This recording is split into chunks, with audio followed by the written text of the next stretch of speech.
और कुछ गांव ऐसे हैं जहां कुछ वर्षों पहले एक घर भी मुसलमान नहीं हुआ करता। अगर आज वहां पर 400-500 लोग हो गए तो बराबर देखना पड़ेगा कि वहां पे 500 लोग कहीं न कहीं से बाहर से आए। वहां पे एक आदिवासी परिवार अपने अंतिम संस्कार के लिए पूरी लकड़ी लग गई, चिता लग गया और कंधे पे ला करके 20-25 लोग जब उसको वहां रखे तो 20-25 मुस्लिम गुंडे आकर के और उस पूरी चिता को फेंक दिए।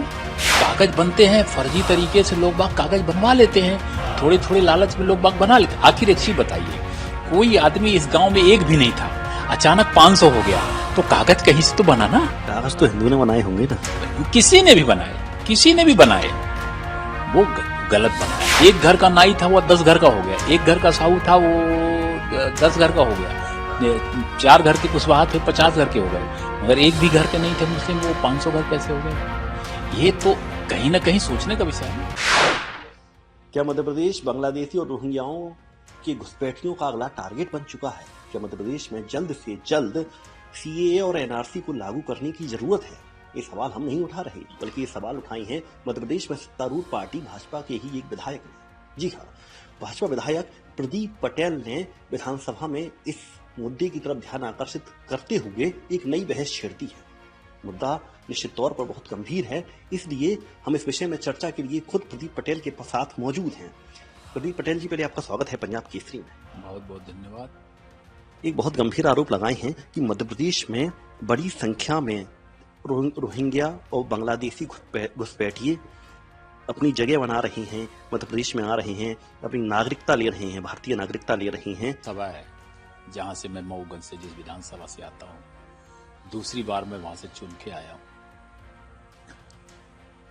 हमारे पास कई ऐसे गांव हैं, वैसे तो 93 बूथ ऐसे हैं जहां पे उनका प्रभाव है, मगर कुछ गांव ऐसे हैं जहां कुछ वर्षों पहले एक घर भी मुसलमान नहीं हुआ करते थे।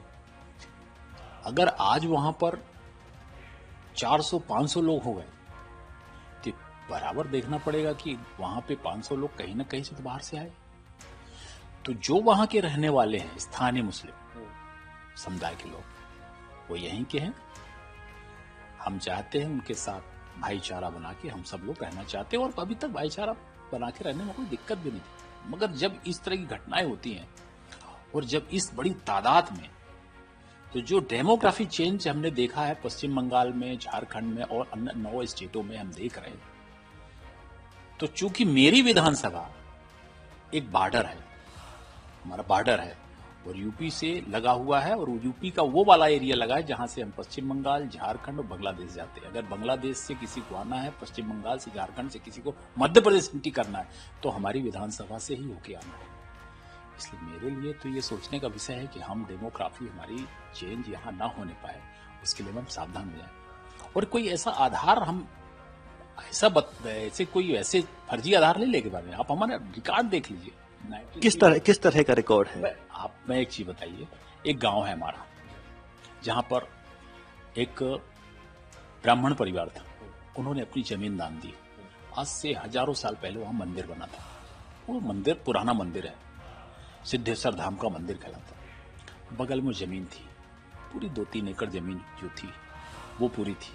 वहीं पे बगल में हमारे अंतिम संस्कार होते थे, नदी के किनारे में मंदिर भी था, नदी के किनारे में अंतिम, हमारे धर्म में नदी के किनारे ही संस्कार होने की व्यवस्था थी। स्थिति ये हो गई कि आज से कुछ वर्ष पहले वहां पे एक मुस्लिम को उन्होंने ले आकर के वहां पे बसा, और स्थिति ये हो गई कि आज वहां पर कुछ वर्षों पहले, हमारे विधायक होने के पहले, वहां पे एक आदिवासी परिवार अपने अंतिम संस्कार के लिए पूरी लकड़ी लग गई, चिता लग गया, और कंधे पे ला करके 20-25 लोग जब उसको वहां रखे तो 20-25 मुस्लिम गुंडे आकर के और उस पूरी चिता को फेंक दिए।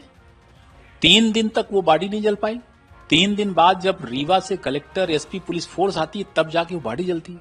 आप ये डेमोग्राफी चेंज नहीं है तो क्या है ये? तो आपको लगता है कि जो जनसंख्या बढ़ोतरी हो रही है, लगातार ये राष्ट्रीय मुद्दा ही बढ़ता जा रहा है, ये मुस्लिमों की संतति ना होकर ये अवैध घुसपैठिए है? बिल्कुल, मेरा ये कहना है, अगर हमारे क्षेत्र की डेमोग्राफी चेंज होती है तो उसको रोकना हमारी जिम्मेवारी। इसलिए मैंने ध्यानाकर्षण में विषय दिया था, और वो कारण था कि क्योंकि हमने इस विषय को बाद में उठाया, इसलिए वो संज्ञान में। एक विषय और, आपने कहा कि कई जगह गांव के गांव बदल गए, जो पहले हिंदू माहौल थे वो मुस्लिम माहौल हो गए। जाहिर सी बात है, एक छोटी सी विधानसभा की बात करें, मतलब हजारों की संख्या में लोग एक विधानसभा में बदल गए हैं।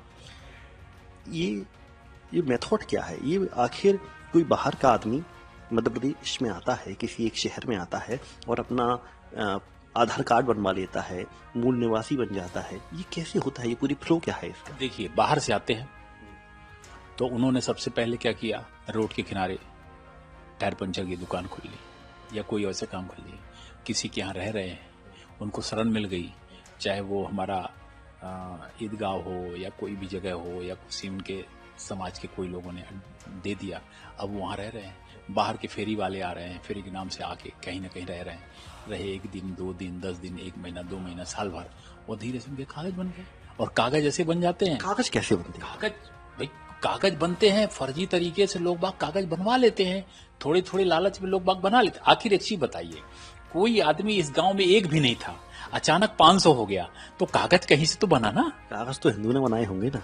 किसी ने भी बनाए, वो गलत बनाया। मैं इसीलिए बोल रहा हूँ कि हमारे यहाँ ये इसको रोकने की जिम्मेवारी मेरी बनती है। आपने जो रिसर्च की है, आपको क्या लग रहा है मध्य प्रदेश के और किन किन जिलों में, आपने मऊगंज का बताया, और कुछ जानकारी है आपको कि किन किन जिलों में ये जो बाहरी घुसपैठी आ रहे हैं वो अपना कह सकते हैं कि ज्यादा से ज्यादा उनको नागरिकता मिल रही है और ज्यादा से ज्यादा उनका प्रभाव पड़ रहा है? देखिए, ये लगभग शहरों में, चाहे आप जबलपुर एरिया में देख लीजिए, उस एरिया की तरफ देख लीजिए, चाहे और कहीं भी देख लीजिए, सब जगह लोग मिलेंगे। ये बात जरूर है कि ऐसा मिक्सअप हो गए हैं कि ये यहीं का लोकल मुस्लिम है कि बाहर का है, ये पता नहीं चल पाता। और इसीलिए ये जरूरी है कि हम इस पे काम करें, और इसलिए मैंने ध्यान आकर्षित कराया है। और अगर इसकी जांच पड़ताल होगी तो स्वाभाविक तौर से जो इसमें ऐसे फर्जी दस्तावेजों के आधार पर निकले, मैंने अपने कलेक्टर को भी पूर्व में ये बात बताई थी, तो अब उसमें कितना क्या है, इसलिए मैं आज की तारीख में केवल इतना कह सकता हूं कि डेब्यू के भी चेंज जैसी स्थिति बनी हुई, पर उसके पीछे और कौन सी चीजें काम कर रही हैं, फर्जी दस्तावेजों के अलावा और कोई और काम कर सकता है क्या, बांग्लादेश की हद तक लाने का सिस्टम होगा, और सी कौन सी चीजें हैं। तो इन सब पे सरकार को ध्यान आकर्षित करने के लिए हमने ध्यान आकर्षण में भी दिया था। आने वाले समय में सरकार का क्या स्टैंड आया अब तक? क्या मुख्यमंत्री जी से आपकी बात हुई है इस विषय में? मुख्यमंत्री जी को हमने अपने यहाँ की स्थितियों के बारे में बताया है, और उन्होंने अभी अधिकारियों को भी चेंज किया है, और माननीय मुख्यमंत्री जी के ध्यान में है, उनके संज्ञान में पहुंच चुका है, उनके ध्यान में मैंने लाया है विषय। अब ये बात जरूर है कि इस सब चीजों को काम करने के लिए उनको सबसे बात करना, फिर इसके बाद जानकारी जुटाना, फिर इसके बाद उसकी जांच पड़ताल करके ही वो कुछ निर्णय लेंगे। और मुझे जरूर है, मुझे पूरा भरोसा है कि हमारे माननीय मुख्यमंत्री जी हैं डॉक्टर मोहन यादव जी इस विषय की चिंता जरूर करेंगे। ये केंद्रीय नेतृत्व सरकार भी बीजेपी की है इस समय केंद्र में, उस तक आपने मैसेज किया है, कोई पत्र वगैरह लिखा है? देखिए, अभी क्या है, मैं थ्रू प्रॉपर चैनल चलने में विश्वास रखता हूँ।